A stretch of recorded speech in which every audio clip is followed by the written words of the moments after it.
Hello everybody and welcome to episode 7 of Picture Perfect. I am one of your hosts, Bobby Gross, alongside... the animal, Michael Batista.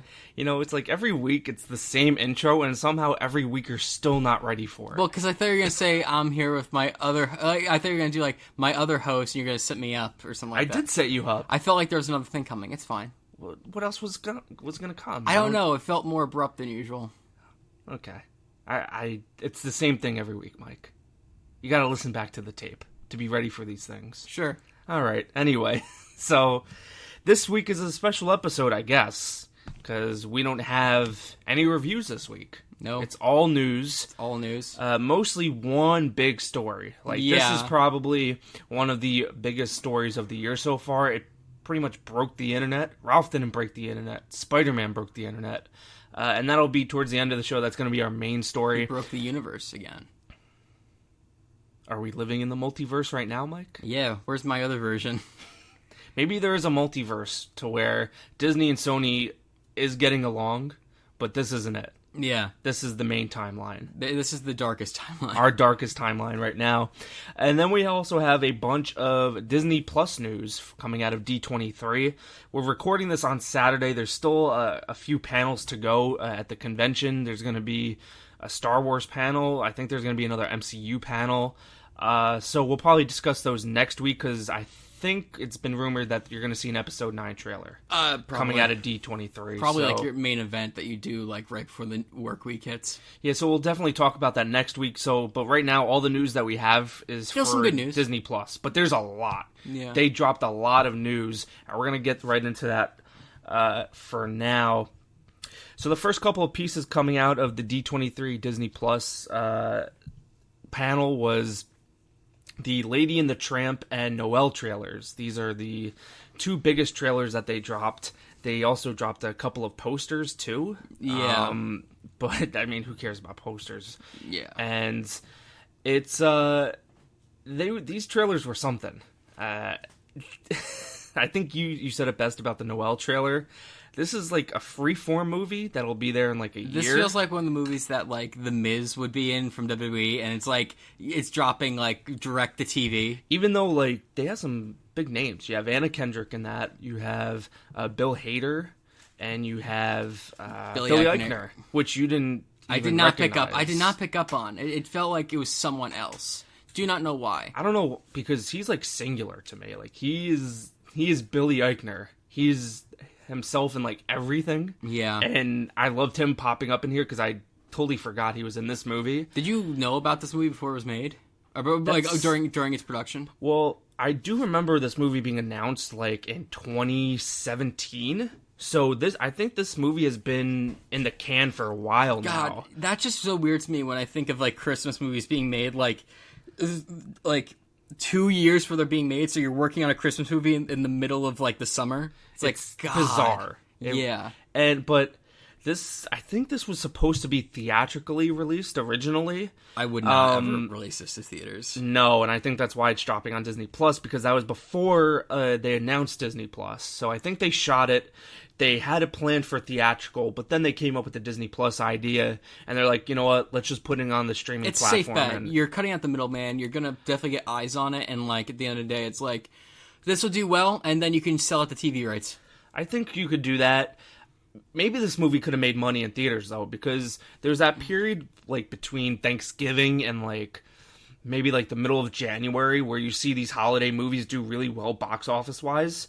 That could have happened with this movie. If you see a Christmas movie after New Year's, you're a psychopath.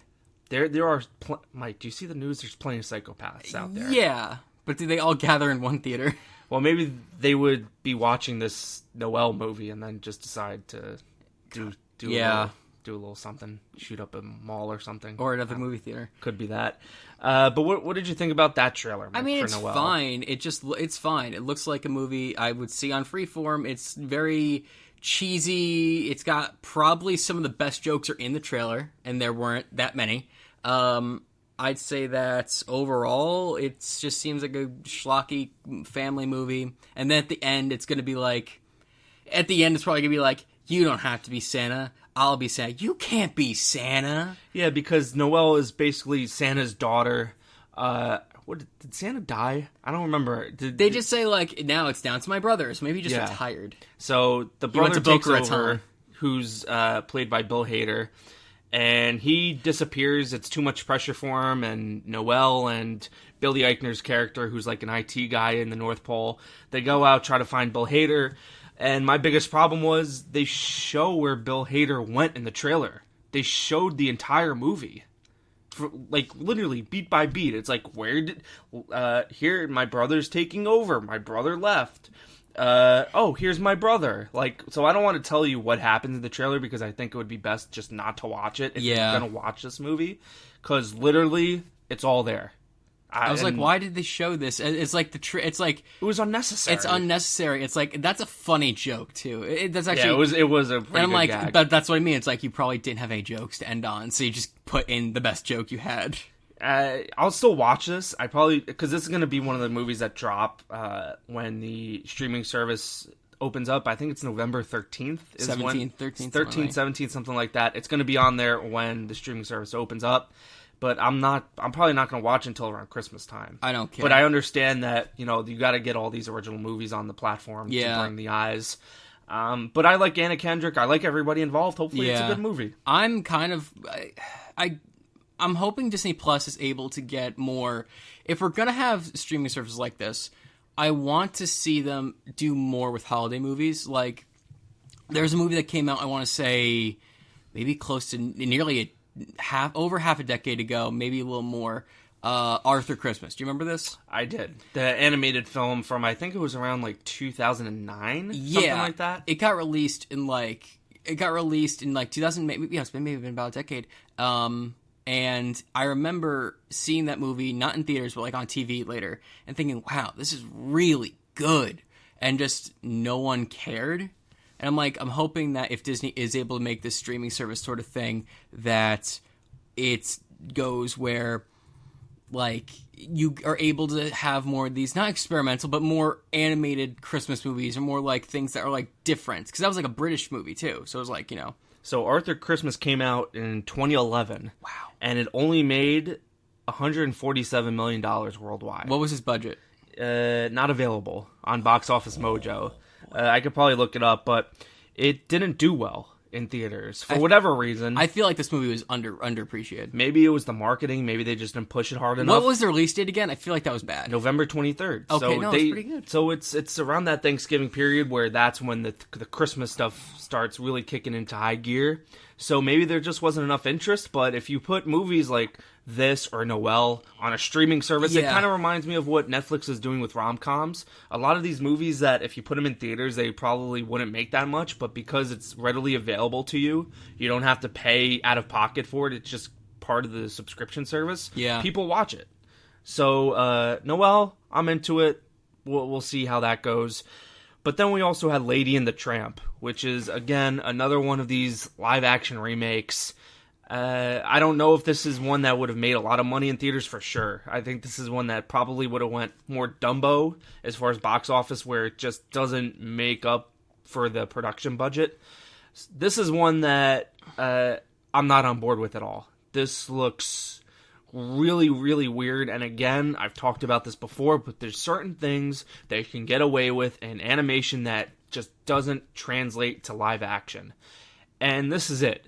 Like, what? It's bizarre looking at these dogs eating spaghetti in real life. Like, and just walking around the city. People are passing them by, not saying anything. They're just stray dogs walking around. Like, this is otherworldly. Like, this is, again, Uncanny Valley kind of stuff. Even though these dogs are real, they're not CG.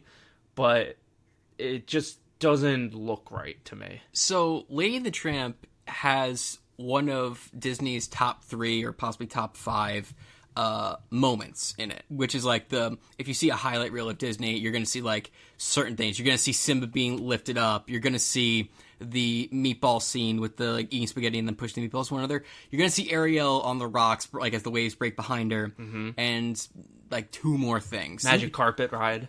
Yeah, you're not going to see anything from like 101 Dalmatians. There's no real part of that, but you know what I mean. There's like There's those and the dancing from Beauty and the Beast. Yeah, the iconic kind of... That is a very iconic moment, and I can just, like, it does not look good. The only reason I'm going to even appreciate this movie is because all the dogs were, like, rescues. Yes. And so I'm like, I can appreciate that. Great. I can appreciate that.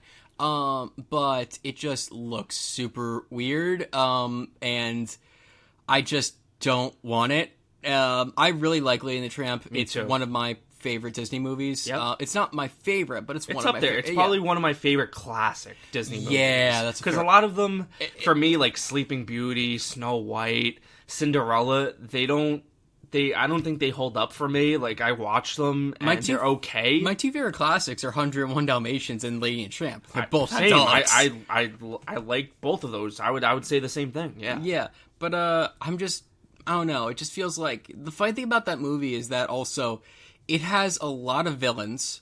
Like it has like multiple different sub-villains, let's say, and a lot of them are human. In Lion King, there were no humans. This is gonna be CG. This is gonna be real dog with CG face messing with IRL humans, and I'm like not looking forward to it. Also, I really want to know what they do with the racist cats. Maybe that's the only reason they made this movie. Just like don't remember the cartoon because we have those Siamese cats, and let's not mention that. So here's a movie that it's the same movie, just not with that. When's the live action Song of the South?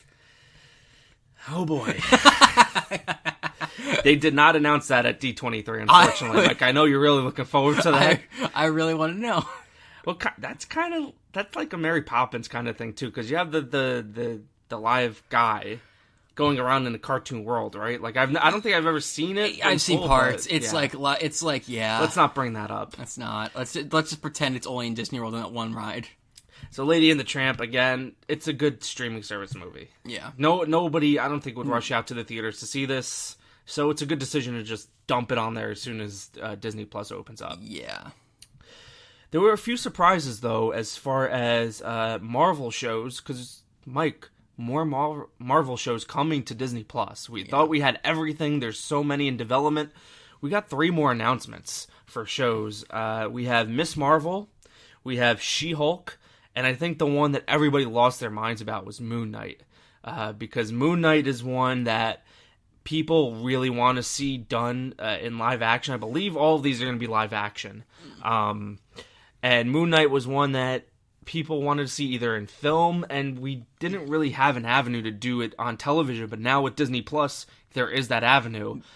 So out of these 3, Mike, would you say that Moon Knight is the one you're most anticipating? Yeah. Because I'm not really familiar with the other 2. Like, I'm not really familiar with all 3. I just know them by name. I know them by name. She-Hulk's actually kind of interesting because there's a lot. Unlike Hulk, which is like I think that's his name too, Hulk. But you have this problem of where it's totally 2 separate people. Meanwhile, She-Hulk is just a woman who can turn into She-Hulk and just be like the same kind of like she controls her personality with it. So like it's a lot more of. Is it more like Beast of X-Men? Kind of. Okay. Kind of.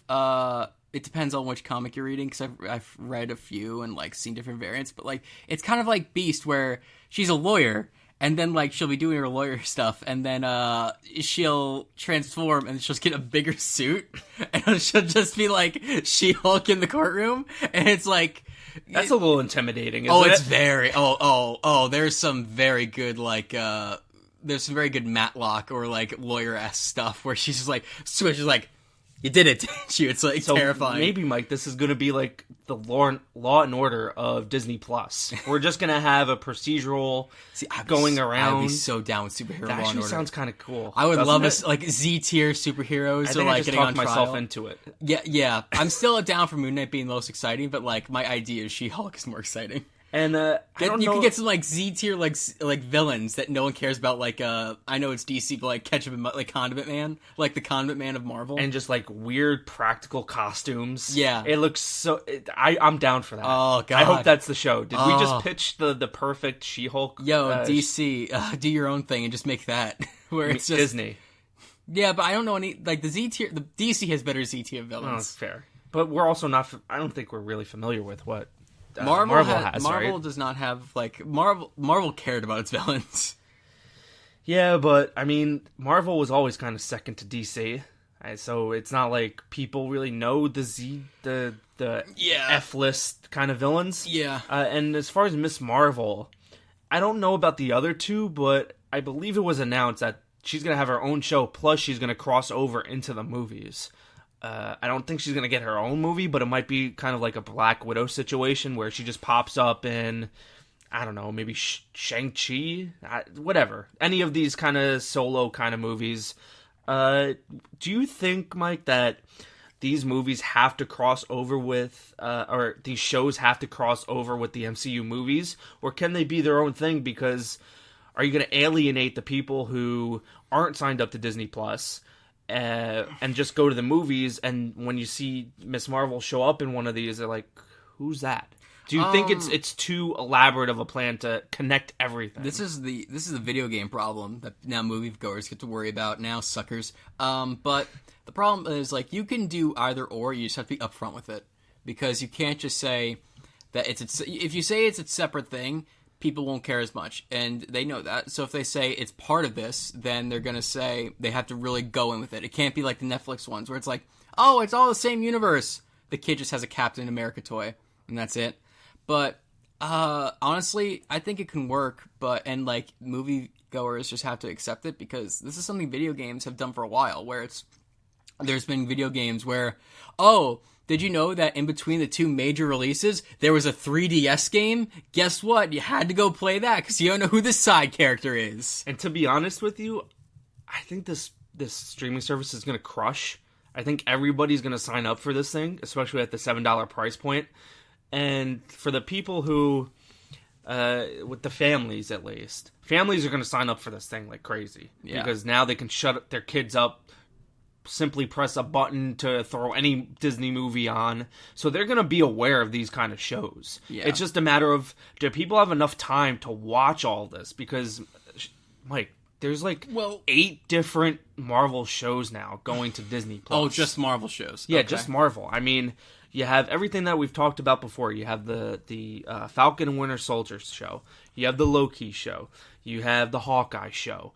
You have the what is it, Scarlet Vision show, and now these 3 right here. That's 7. I'm probably forgetting some, and the What If, although that's going to be completely different. That's a lot of content for people to watch. Because people on streaming services binge too much. I'm going to say that you could probably, let's say you work a 9 to 5. I know you don't, but let's just say like a regular person works a 9 to 5. They want to get 8 hours of sleep, so they have to get to bed by midnight, 1 a.m. Not 1 a.m. Let's say midnight. 11 o'clock. 11 o'clock midnight, yeah. So you get home at 5 o'clock, you maybe have some other stuff to do. You can watch at least an episode a night. And you can watch 5 episodes in 1 week, and then weekend maybe you get a couple more in. You can probably do a series in about a week and a half, tops, if you just spread it out. I totally think it's doable, because I don't think there's going to be normal people. I shouldn't say normal. There should be casual fans, the better way to put it, who aren't going to care about a lot of these, and they're going to say, "Oh, okay, I'll watch Falcon and the Winter Soldier." And then even if you're not, if you're totally into it, you can totally spread yourself out, because they're not going to have a theatrical Marvel movie every month. And it could be one of those things like with the movies. Ant-Man and the Wasp, right? It didn't do close to the numbers as, let's say, Thor Ragnarok or anything like that. So there's definitely favorite characters. Would that have been a Disney Plus movie? Which one? Ant-Man and the Wasp. I would have liked it better, probably, if it was on Disney Plus. I didn't have to pay for it. I honestly didn't mind that movie. But what I'm trying to get at is there's clear favorites within the MCU. So you got to assume that there's going to be the same thing going on for the Disney Plus shows. So is it going to be a situation where, yes, people know about Winter Soldier, they know about Loki, they don't know about Miss Marvel, they don't know about She-Hulk, they don't know about Moon Knight. So are these ones just going to go by the wayside? And the ones that the characters we know, are those going to be the ones that people watch, and the other ones are kind of just not really paid attention to? Because I think that's a problem with the Ant-Man movies, because I don't think we're going to get an Ant-Man 3. Because even though Ant-Man's been around for a while, his second sequel, sequel, Ant-Man and the Wasp, didn't do that well box office wise. So is it worth connecting everything when on the TV side of things, when there's going to be favorites and there's going to be shows that, I mean, at least one of these is going to bomb. Theoretically, you would think that one of these just isn't going to get the viewership that offsets what the budget is. So is that going to be a problem? Is there going to be just too much and people are just going to pick their favorites and then the other ones just get thrown to the wayside? So let's think of the MCU like a river. So I like this. So let's think of the MCU like a river, and you have your main timeline stuff, you have your main theatrical stuff is the river itself. All these little things, the Netflix shows, the Disney Plus, there's some Hulu stuff. There's some Hulu stuff. ABC, the Agents of S.H.I.E.L.D. All those things feed into the river and make it stronger. And even if it's a weaker show, it still adds something. Now, or if it doesn't do as well, it still adds something to the main river. So if you are going down the river, you don't need to necessarily explore every single outlet. You don't need to. You can if you want to explore like the source of everything, see what's up each different path. And you want to like expand your like understanding of the region. But at the end of the day, you just need to follow that river. I say that with these, you need to look at it as world building. You don't need to see it as mainly canonical. When the hell is Moon Knight going to be in the Avengers movie? Who knows? Like, my thing is this. I would love it if they for one show did not do Agents of S.H.I.E.L.D. or like something connected directly to the MCU via a character. Honestly, I would love it if we had like a mini series about the world post Avengers movies. Like if we had something if we had a HBO documentary-esque after the bombing That's interesting. Or if we had something about like after the snap or rebuilding New York, which we kind of got in the first Spider-Man movie, about society as a whole instead of just focused on these superheroes. Yeah, I would. And Agents of S.H.I.E.L.D. kind of did some of that, but no, I would love it if we had like a documentary in universe about what the world is like post like big events. And I think that's what I mean when it says it's an inlet. It feeds into the stream. Not every inlet needs to be directly related to a superhero or a group of people who work with superheroes. It can just feed into what this world is. Mike, I gotta tell you, that might be one of the smartest things you've ever said. Thank you. That's a really good compliment. I'm impressed. And yeah, we'll see how this goes. There's going to be a lot of it. Can we watch it all? Maybe. But we'll see what happens. But of course, Mike, we have to talk about arguably the biggest news out of this Disney Plus panel. You ready for this, Mike? What? The revival of Lizzie McGuire. Ladies and gentlemen, is it going to have that Hilary Duff is coming back with a vengeance, baby. She's back in the Disney family. She's coming back as a 30-year-old living in New York City. She's 30. Is it? I mean, it kind of hurt to say that. Oh, doesn't it feel like just yesterday? Didn't she have a music career? Yes, she did. It was like alongside the show. Alongside the show, yeah. I'm trying to remember any of her songs. You remember Cadet Kelly, the Disney Channel original movie with what's her name from Even Stevens, Christy Carlson Romano? Come on, Mike. Okay. I was actually thinking of Disney movies the other day, and I was thinking of like two of them in particular. Which, by the way, they're all going to be up on Disney+. No way! Yes, they are. The Phantom of the Theater is going to be there? Phantom of the Megaplex, Mike. Thank you. Oh, that movie's so good. It's got Mickey Rourke in it. Yes, and it does. Crazy. He lives in the attic. There's also another movie, like I think it's something Boogeyman. Don't look under the bed. That's the movie that starts with the girl jumping into the Jello pool? Yes.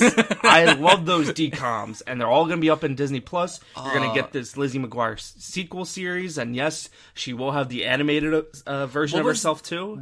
Real quick? What was the Disney movie about extreme sports, about the kid who Brink. Yeah. Mike, I know these like the back of my hand. Every day I would watch these movies, and they were always on Disney Channel. Always on Disney alongside Channel. Lizzie McGuire, even Stevens. Do you count High School Musical as a Disney movie? As a Disney Channel movie? Hell yeah. Do you count High School Musical 3 as a Disney movie, like Disney Channel movie? Because it got theatrical. Hold on, no. Yeah. It's gotta be premiering on Disney Channel. So Disney High School Musical 1 and 2 are Disney Channel movies. 3 is not. Correct. Ooh, baby. So this is pretty big news because people love Lizzie McGuire. I love Lizzie McGuire. Granted, it's been a long time since I've seen the show, so it might be one of those things where you like it as a kid and then rewatching it doesn't really hold up. But this definitely gets me pumped. Even though we've seen Disney kind of reboot these kind of shows, they brought back Boy Meets World as Girl Meets World. They did the Raven, That's So Raven sequel series. I think it was called like Corey Raven. in the House. Well, that and Raven's House, which was on Disney Channel. They've done these kind of things, but this is one going straight to Disney Plus. I'm hyped for this. This like really broke the internet. Even though I was more of a As Told by Ginger kid when it came to these like shows about girls writing their diaries and like life and stuff, like I can tell you right now that I did not know about this until you told me, and I'm kind of like, really? Okay, let's see where this goes. I had the biggest crush on Hilary Duff as a kid. Okay, that was like my first crush. I'm in, and she looks great now too. Like I can't believe if she's actually 30 or if she's just gonna play 30 on the show. If she's 30, holy cow, that's. I wish I can look that good at like 50. At like now? Yeah, now. I don't even look that good now. I'm 25. So yeah, we got Lizzie McGuire, and then of course we finally got the trailer for Mandalorian. This is going to be the first live-action Star Wars show ever, going up on Disney Plus as soon as it launches. It's not clear if it's going to be a weekly show, if it's going to drop all at once. I would assume it might take the Hulu route to where like they drop the first 3 episodes right at the start, and then it goes weekly from there. Yeah. But I loved this trailer. What do you like about it? First of all, this is uncharted territory as far as what's been depicted on either TV or movies.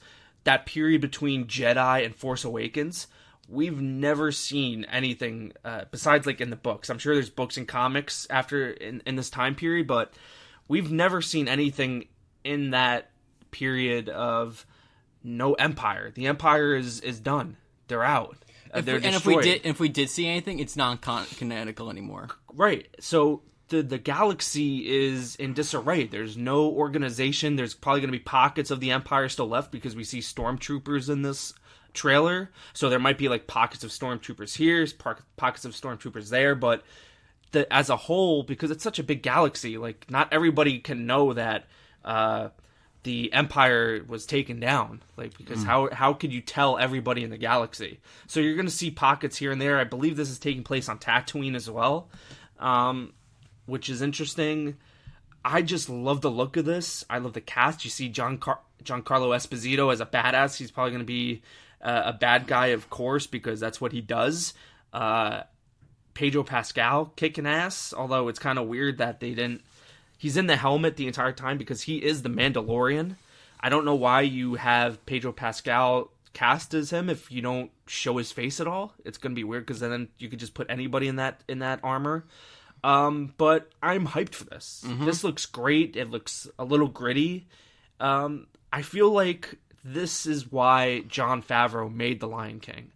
I'm sure he made a deal with Disney. He's like, hey, I'll do this stupid shot-for-shot remake of The Lion King if I get to do The Mandalorian. Yeah. If I can be the first one to make a live-action Star Wars show. So I'm hyped for this. I'm down. I can't wait for this. I'm kind of just... I'm not the biggest Star Wars fan, to be perfectly honest, but, like, once again, world building. So, like, I don't know when I'll see this. I'm just kind of indifferent. I'm sorry. Wow, Mike. I like the Star Wars movies. I'm not crazy about them. I'm not insane about them. But do you think, if, like you said, world building, right? This is going to do a lot of world building. So if you have these characters to where this is probably going to be like 8-10 episodes, but this is one that I don't think is going to be a miniseries. This could be like an actual show. This could be the kind of thing that gets you like really into Star Wars, don't you think? Like, because a lot of people, first of all, are off of Star Wars after Last Jedi. Mm-hmm. I'm not necessarily one of them. I didn't like Last Jedi at all, but I'm still really looking forward to Rise of Skywalker because JJ's coming back and I think he's going to right the ship. But off of 7, I couldn't get enough Star Wars. I was reading some of the books. I went back and watched the Clone Wars. I was fully into Star Wars. This might be what gets everybody back, because if you give this show enough time to invest in the characters, and because the movies are 2.5 hours, you only get them maybe every 3-4 years, and after Episode 9, there's not going to be any Skywalker saga movies for at least a very, very long time. Yeah. This is going to fill that void for a lot of people, and this is what's going to carry the Star Wars tradition on. So, if this is really good, I think this changes the game for Star Wars, because then there's less pressure to make these kind of movies. You go straight for these 8 to 10 episode series. I would say that, but it's also on Disney Plus. We need to see how Disney Plus does. Like, the Star Wars fans will do it. If you're out of Star Wars, who knows if you're going to get this? Like, maybe you have that fan who's not into Star Wars and doesn't want to pay for Disney movies. Like, who knows, like, who will see this right away? I guess so, but if it's anything, like, listen, the Star Wars fan base isn't as big as it was 10 years ago. I legitimately think that something was lost when Disney bought Star Wars and started making these movies. Force Awakens made a ton of money, right? Rogue One did really well, but they kind of shot their load, so to speak. I think they just made too much Star Wars too soon. So if this show hits, right, and we have a couple more shows in the works with Star Wars. We got the Obi-Wan Kenobi show confirmed at D23. We got Galaxy's Edge, though. We got a life-size Millennium Falcon, and we got $20 Cokes. Oh, boy. You shut your dirty mouth, Mike. I will be there in January buying those $20 Cokes. You understand me? Just like seeing all the things fly over. Oh, it's so real. Oh, boy. Don't worry, though. We got Harry Potter Land. We got Star Wars. That's Universal. We have, like, these life-size places that everything that was in your childhood, you can visit there for real life for $100 a day. It's great. Tell me I'm wrong. Listen, I'm not going to argue. It's clearly you've said it. You're not that into Star Wars. But I'm into Harry Potter too, but just like I'm into Harry Potter more than Star Wars. I will say this gladly. Everything that is in your childhood is just getting made into a place that you can go to and spend money at. Okay. But Mike, there's Nintendo Land, there's Harry Potter Land, there's Star Wars Land, there's gonna be kids who grew up with Avatar, and there's Avatar Land. I don't know how you got off into this tangent about theme parks, Mike. I'm just saying that, like, everyone's saying, oh, it's world building. It's like, Disney does not need to worry about getting people back into Star Wars. They're doing that right now, because anyone who likes Star Wars is gonna say, I'm gonna go to Galaxy's Edge right now. The thing is, we've seen reports, I don't want to get too sidetracked, but we've seen reports that Galaxy's Edge has been a disappointment so far. Now, granted, the main what a fucking shock. The main ride hasn't opened. Oh my god, I've never seen this side of you, Mike. You're so like out there. You want to like really getting after Disney. God, here. What a shock that something that like has been diverging and separating for the past like 10 years is like disappointing. But what I'm saying is the main ride at Galaxy's Edge hasn't opened yet. They opened it. They soft opened it. Oh my god, you are evil. There's a Cars Land, for God's sake.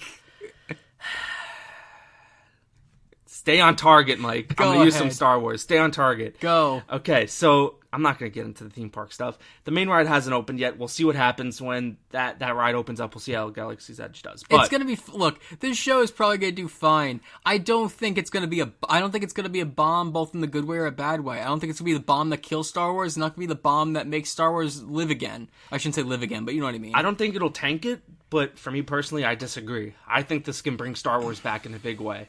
Because you have people invested in this show. You have to get people invested into the service. If this is really good, which I don't think there's any chance really that this is going to be a bad show at all. Jon Favreau is too good of a filmmaker, too good of a storyteller for that to happen.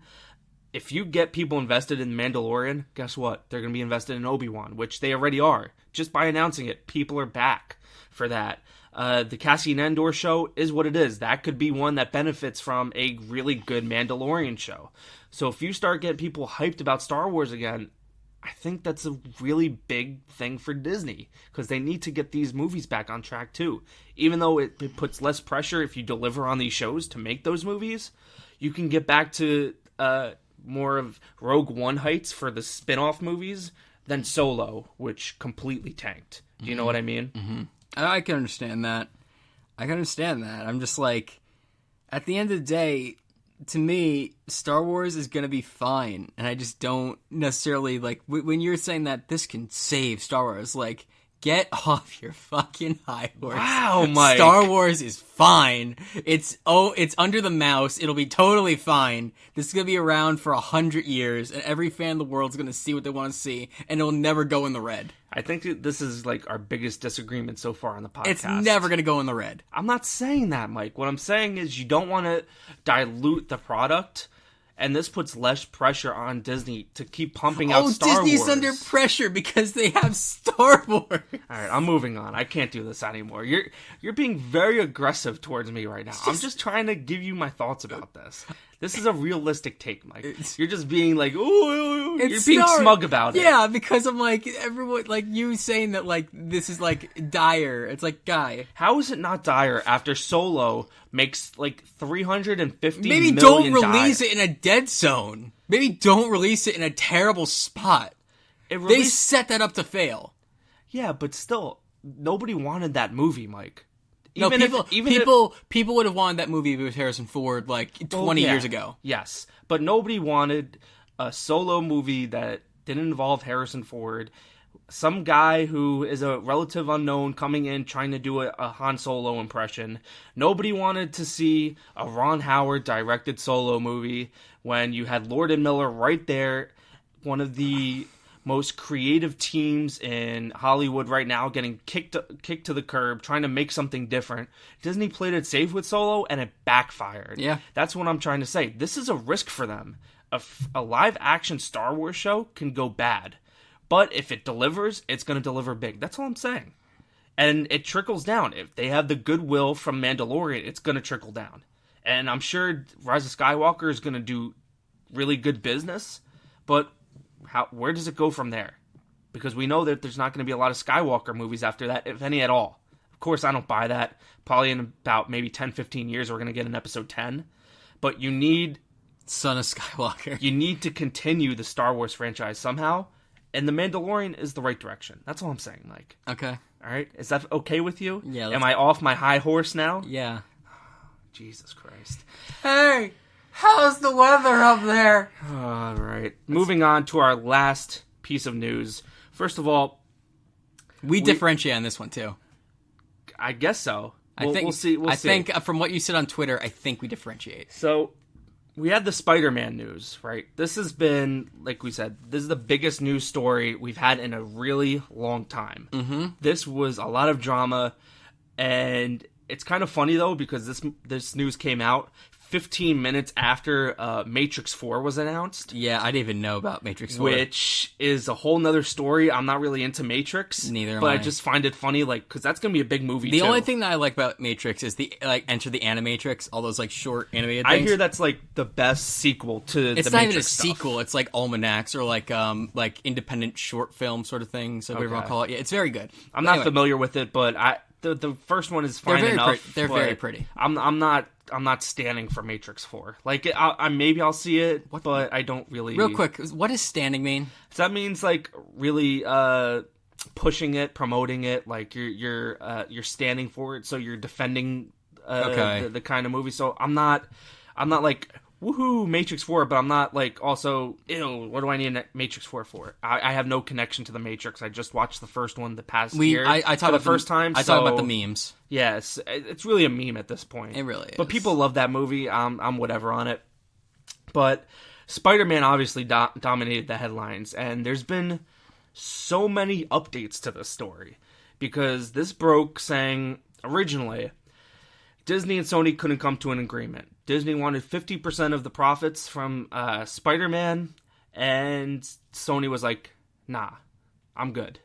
And I was really surprised to see people taking Disney's side on this, because you have to look at it from a business perspective.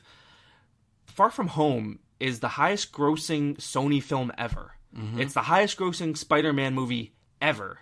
So how can you ask Sony to take a 50% less profit from Spider-Man? Do you know about some of the caveats in that deal? Well, I'm getting to that. Okay, because there's a lot more to it than just that part. Because also, not only did Disney want 50%, they've already been taking 100% of the merchandise of Spider-Man. Yep.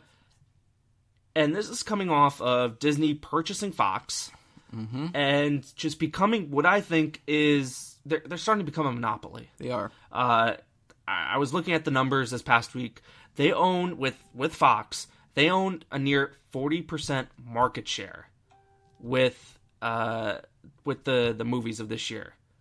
So that means 40% of all box office goes to Disney. If you look at the top 10 movies of all time, doesn't Disney own at least, even if it's like retroactively owning, don't they own like 5 of them or 6 of them? Probably more than that. With Fox, I'm sure that there's more than that. You can look that up. But, I mean, they're just getting out of control. But people were taking the side of Disney on this, and I just couldn't see it, right? Well... But let's get into the most recent updates, right? Well, real quick, yes. What are the most recent updates, like how Disney was like getting a hashtag going? Disney was getting a hashtag going? Yeah, so did you not see like how Save I Spider-Man... saw like boycott Sony. There was also Save Spider-Man from Sony, a hashtag Save Spider-Man. But was that from Disney? Yes. There was a string of tweets. There was a string of tweets that were copy-pasted, and it's come out that they have been coming from third parties that have some ties to Disney, allegedly. And it's like, wait a minute. Why is this? It seems as though that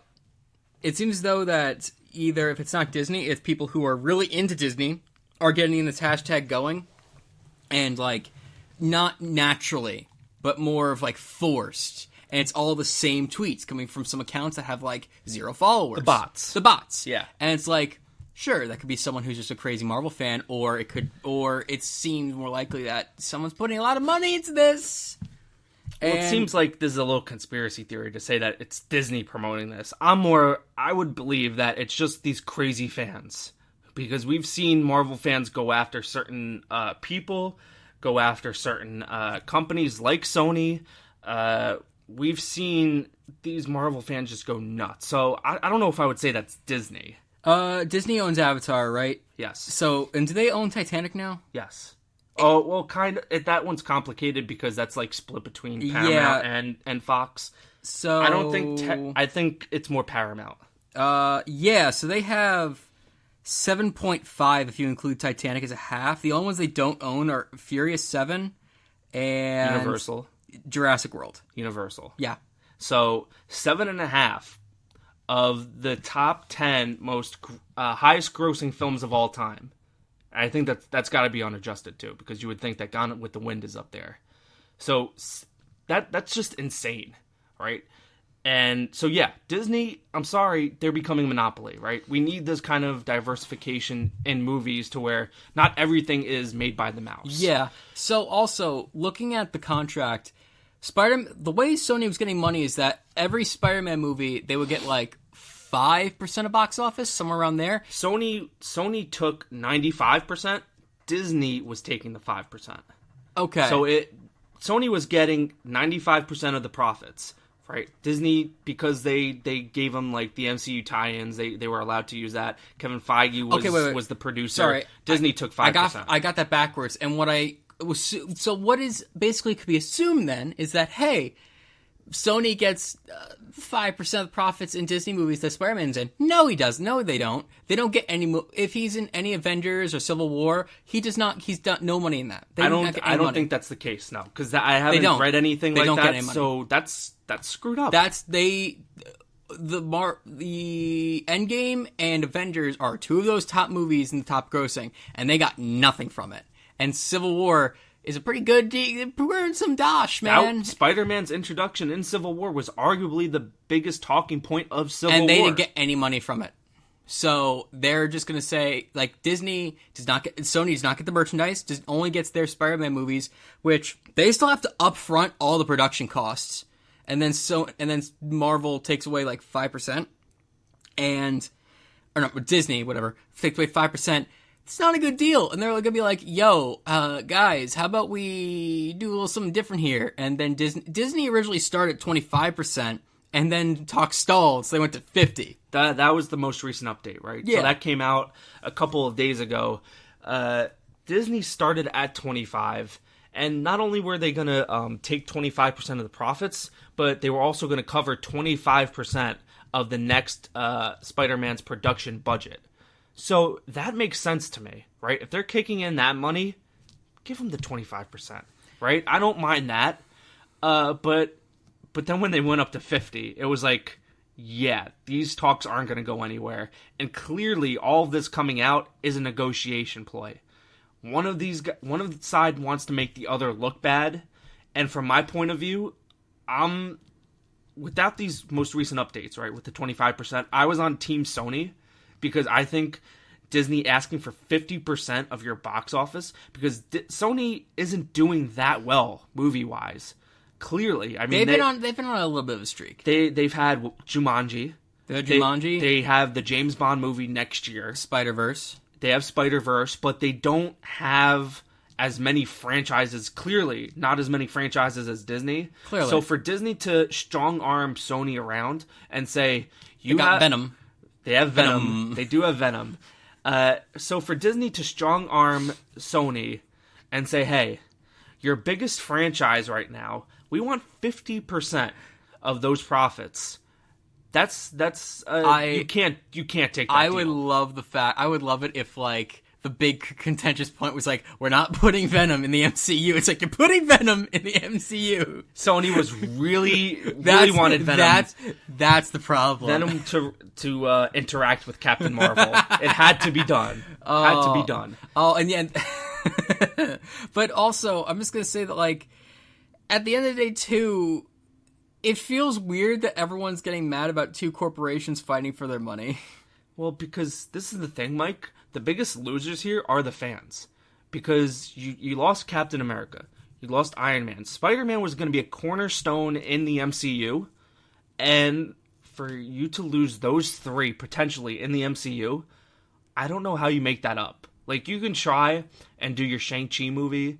You can try to do your Doctor Strange sequels and your Thor sequels. Those are arguably the three most popular Marvel characters right now. And they're all gone from the MCU. So the fans are really the ones who lose here. Because Sony, if they don't have the MCU there, they can still make money on their directly produced Spider-Man movies. And you can tie that into Venom. They'll make money, but we want to see Spider-Man interact in the MCU. If the mouse wants him in, they should do two things. Either A, help with some of the production cost, cover some of that, or B, give Sony some of the merch sales. They shouldn't, like, so Marvel made this deal when to sell to Sony when Marvel was in the shitter.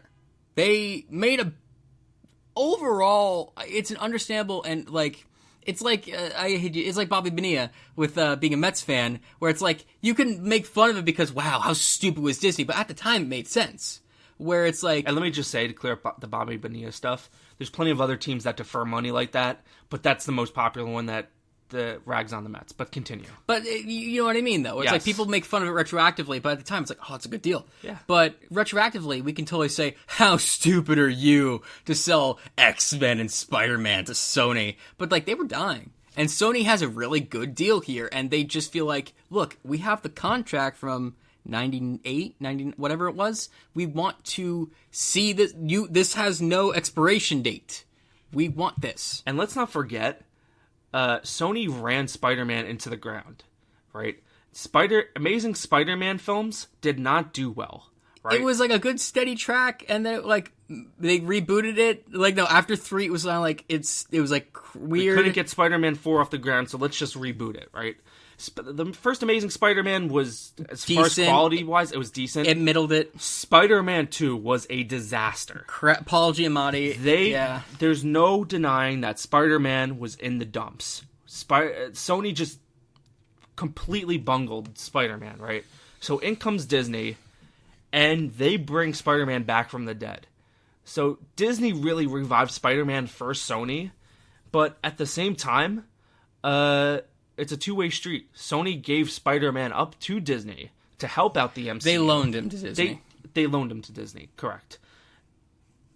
Would Civil War have gotten so much attention if Spider-Man wasn't in it? Right? We wouldn't get those moments in Infinity War with Spider-Man and Tony Stark, to where Mr. Stark, I don't feel so well. One of the most emotional moments in the MCU, right?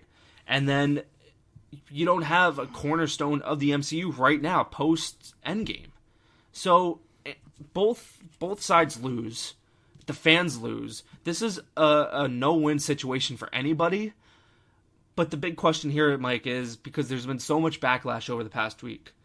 Right now, we can also have updates as soon as this episode ends. There might be new updates. I'm sure we're going to keep getting stuff. Yeah. Right now, does Sony and Disney work out a deal to keep Spider-Man in the MCU? I will say... Will cooler heads prevail, Mike? I don't know, because the public tide has been switching. Because first it was all to Disney, and I was like... First it was all to Disney... Then it started to come back to Sony because we were like, wow, wait a minute, hold on, let me read this contract. Then the Amazon rainforest went on fire. So everyone's like, why are we complaining about this? The rainforest is on fire. And like, I don't even know anymore because I don't know where the public is.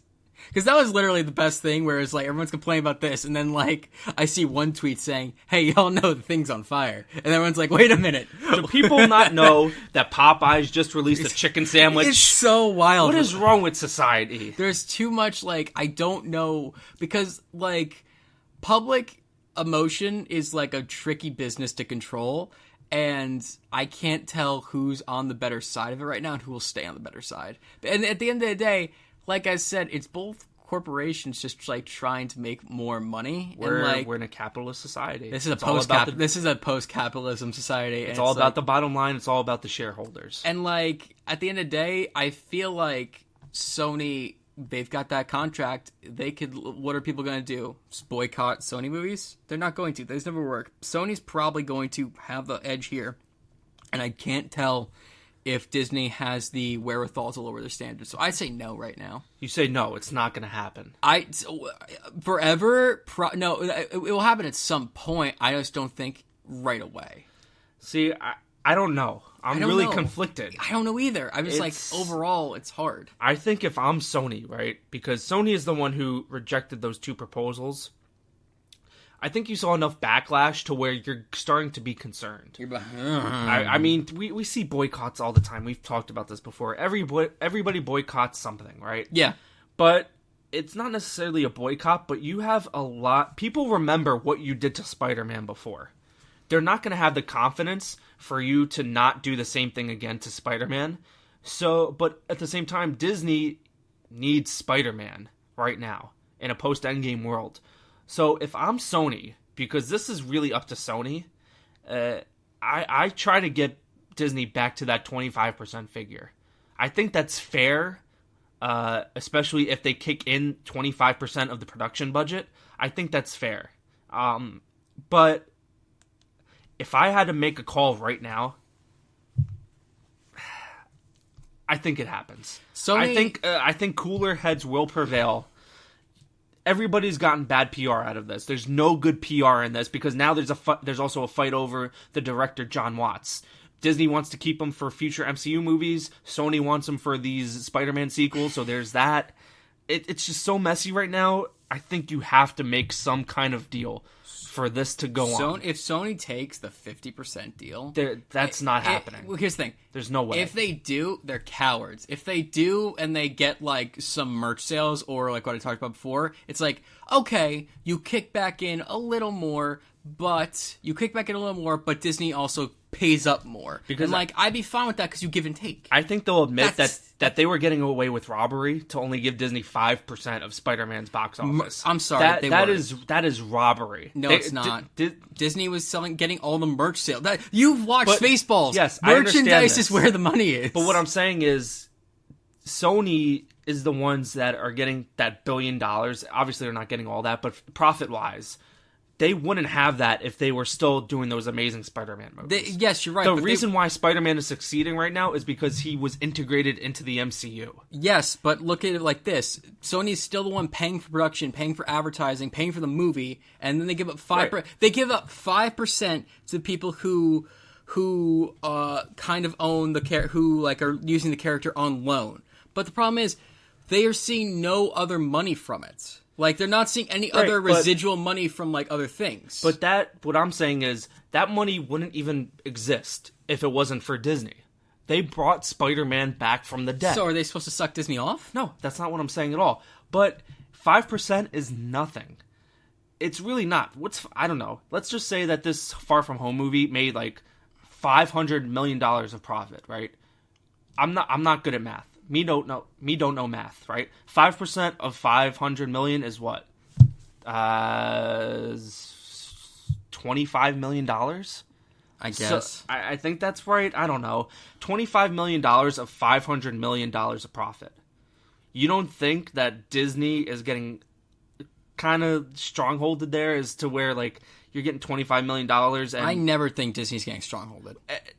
Let's just take Disney out of one company, revived one property for you, and you're only getting $25 million of the box office. If you're just looking at the basic math, yes, but I'm just going to keep saying that this isn't just a 2 + 2 = 4 situation. I'm not saying that either, but I think there's enough factors in here that Disney wasn't groveling on the sidewalk asking for pennies. I'm not saying that they need the money, but as far as fairness, okay, right? Because the 100% merchandise wasn't negotiated. That's just Disney having those rights. It's the same thing as Sony having the rights to the Spider-Man character on screen. How about when Disney has Spider-Man in the theme parks? Sony doesn't see any money of that. Well, Spider-Man's not in the theme parks. They can't use...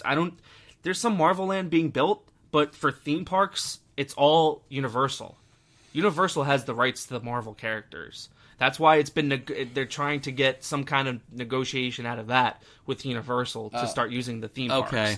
So, but what I'm saying is, listen, 100% of merchandise, and Spider-Man's $1 billion of merchandise. Probably. Every little shit stain you see, a little kid with the web slinger, they constantly shoots at you. It's Spider-Man, it's cars, it's all that. We see that all around. But Ka-chow. Let's just say maybe 25% is still too high. 20%. Fine. Is that something that you think is better for both? It's better for both, sure. But then pay for production. Pay for some production, yes, that's 25% of production, 25% of box office. I think that's totally fair. That sounds fair. I would totally be fine with that. So Sony, I'm just make saying, that deal. You don't keep the same deal in place, but just increase Disney's number. There's got to be some change somewhere else. Right. What's it called? With every action has an equal or reaction. I agree. Yeah, I agree. If they're gonna get a raise in box office profit, you better kick in some for budget too. Yeah, that's what I'm saying. Yeah. So I think we finally agree. Right? I think we had different paths, and we both had different inlets to the same river. Oh, here we go, full circle. That's the show, guys. Episode 7 of Picture Perfect. This is probably the most divisive episode we've had as far as opinions. I don't think we've disagreed so much on the show so far. This is a very big disagreement. These are some big disagreements. So, there's really not much... I started yelling about theme parks. You really went off on a tangent. I couldn't reel you in. I hate that everyone's complaining about this, and all I can think of is every asshole friend I know who lives in California is going...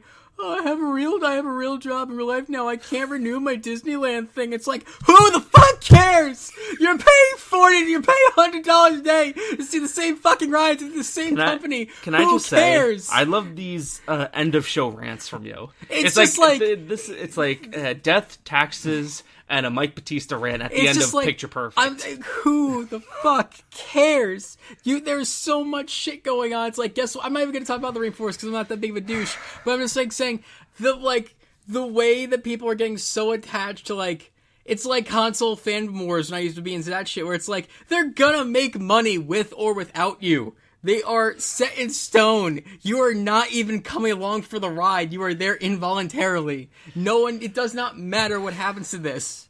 Everyone's gonna be fine. But everyone's just freaking out because guess what? Their fake little character is gonna go from one thing to the other. When overall, it doesn't fucking matter. It doesn't. But everyone's acting like it's the end of the world. It's like, holy shit. There's so many people complaining. I'm like, Christ, it just hurts. Can you at least agree with me on that? Sure. Do you actually, or just blowing smoke at my ass? I'm going to be honest with you, Mike. I kind of tuned you out towards the end because I was just letting you go. I know you needed to get that off your chest, Mike. This is your kind of therapy. Just let it out. It's really bad when people... I understand what you're saying. It's really bad when people are just like crying and saying like, how dare one corporation take it from the other corporation. These characters mean a lot to people, Mike. I understand But they don't care about the rainforest. They don't care about that Newark, New Jersey has lead in their water, and these people have to drink bottled water now. I tried to tell my buddy, you should come to Newark, just work at the airport. You'll be like one of the most successful people there. And he goes, I want regular water, D. Well, that was... I'm like, and I go, it's not even Poland Springs, by the way. You ain't getting that good stuff. It's probably like, what, ShopRite brand? It's like Deer Park. That's fine. Water's water. No, it's not. Oh, boy. Well, on that note, Mike. Can I get it Brited? So... you can find this podcast on Apple. You can find us on Spotify. You take a break, Mike. You relax. Apple, Spotify, Picture Perfect. Twitter, you can find us at Pick Perfect Cast. On YouTube and Facebook, Picture Perfect. You can find me at Bobby is Gross. Where can they find you, Mike? You can find me at MichaelB_96. And we'll be back next week with something. Who knows what there's really not much out right now. There's a couple small movies that I still want to see. Maybe we'll do a double review next week to make up for an all-news episode this week. We'll discuss. We'll see what goes on. But thanks, guys, for listening, and we'll talk to you next week. Have a good one, everybody, and keep yelling.